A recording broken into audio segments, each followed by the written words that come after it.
If you have yet to play Squad 17, you are missing out on probably the most immersive and visceral World War I experiences in gaming, not to mention all the while staying rather authentic to the source material. Built on Squad's OWI core, it brings a handful of mechanics and features that the other two OWI games don't have. Things like customization, progression, and a really awesome directional based melee system similar to Mordhau or Mountain Blade. Before Squad dropped its infantry combat overhaul update, this game by far had the most realistic, difficult to master gunplay. The longer you hold your rifle at the ready, the more weapon sway you will experience. Mechanics like this, coupled with a punishing stamina system, makes for an incredible World War I trench warfare experience, almost encouraging you to rely on your melee weapon more and slug it out in the mud. For the past year, I was borderline ridiculed for making content and sticking with a dead game, Postscriptum. As we all know, Postscriptum is alive and well with a name change to Squad 44. Check out my prior video if this is new to you. But with Postscriptum, aka Squad 44, back in the saddle, there is a new king of the so-called dead games. Beyond the Wire here, or what I will for now on be calling Squad 17, is hands down the most underrated realistic FPS on Steam. And in this video, you are going to see exactly why. There is really nothing out there that can replicate the chaotic bliss that comes with a full server 50 vs 50 Beyond the Wire match.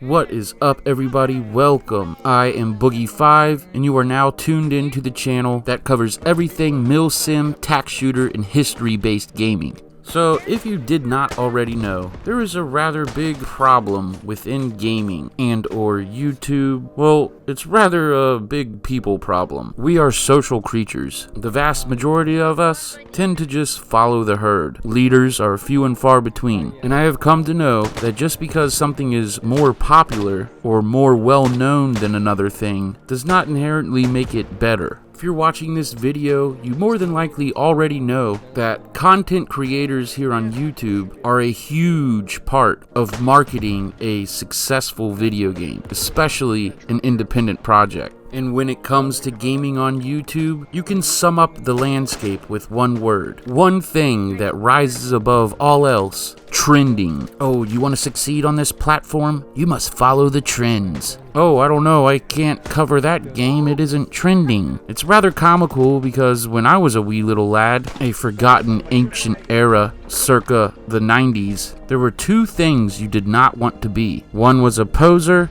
and the other trendy. Yeah, man, why are you still wearing Jinkos? They're so trendy, dude. It doesn't take a rocket scientist to figure out that we have come full circle in that regard. Nowadays, trendy is what's hip. Conform.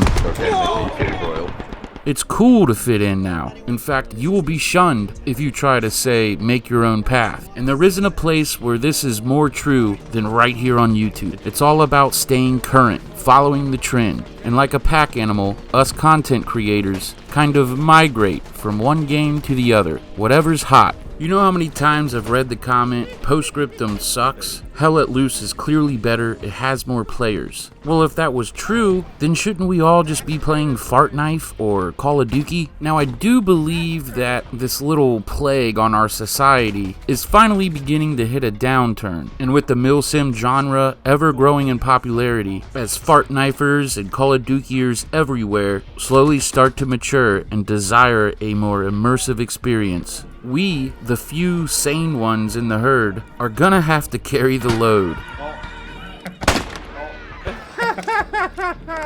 I don't know. You shot up, friend. What the? How could? Why would experience was just our friend murdering 9 guys. The indie FPS space right now is more saturated than it has ever been, and there are a lot of amazing games out there essentially clinging to life. Squad 17 here? Okay, I'm sorry. Beyond the Wire here is a perfect example. A game that had released with relatively decent hype for an indie project, albeit it was rather plagued with bugs and performance issues. But what early access realistic FPS isn't? Of all the games out there in this situation, Rising Storm 2, Verdun, Tannenberg, Izanzo,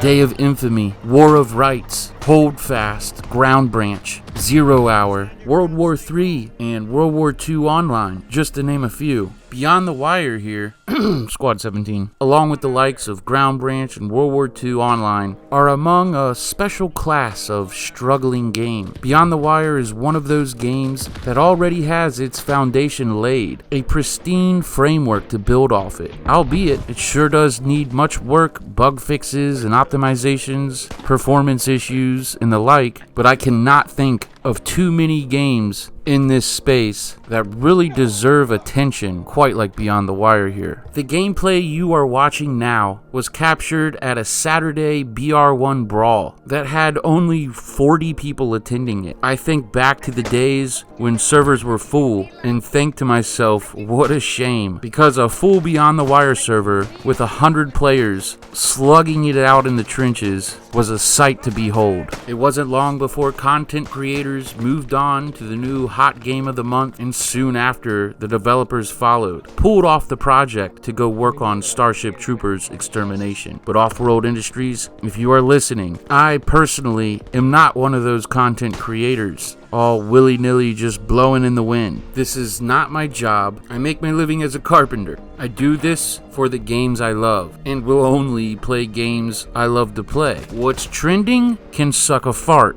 I'm here to stay, and I will not give up on this game. OWI, please just put a small team together to iron out the kinks, and as far as content goes, she's ready to go. There isn't another game I can think of that more so needs a so-called revival like Beyond the Wire here. This last Saturday was a blast, and we didn't even have the server halfway full. So that's why I'm calling on you guys, the viewers. This Saturday and every Saturday, 1 p.m. Eastern Time, be there or be square. We're not hard to find, it's the only server going at the time. I will not rest until I experience another 100 player Beyond the Wire server. And if I can only have it once a week, so be it. But like I said, OWI,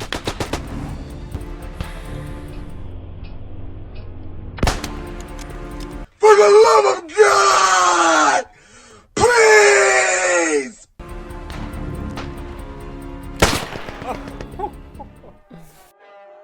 yeah, boys. Let's show this game the love it deserves. Let's make OWI recognize. If you own Beyond the Wire, be there or be square every Saturday, 1 p.m. Eastern US. And if you don't own the game, it may just go on sale with this coming Steam Winter Sale. And if you're a World War I buff, I would highly recommend this game. May even be worth paying full price. Because I may have forgot to mention that of all the OWI games, Beyond the Wire here has bots, which is probably why OWI pulled the team off of development so they could go help with Starship Troopers. Anyway, are you a fan of the game? I want to see you representing down in the comments. If you have any questions, anything you want to ask about the game, please feel free. As always, a special shout out to the milsim minions, my channel members. We made it, boys. This year was rather rough, but we're finally coming out the other side. I'll be playing some Squad 44 tonight. All I want to know is, who's coming with me?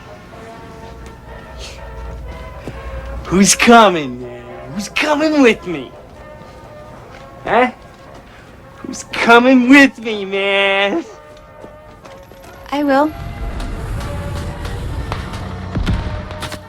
alright guys, I hope you enjoyed the video. I will see you boys in the next one. And of course, as usual, y'all be good to each other.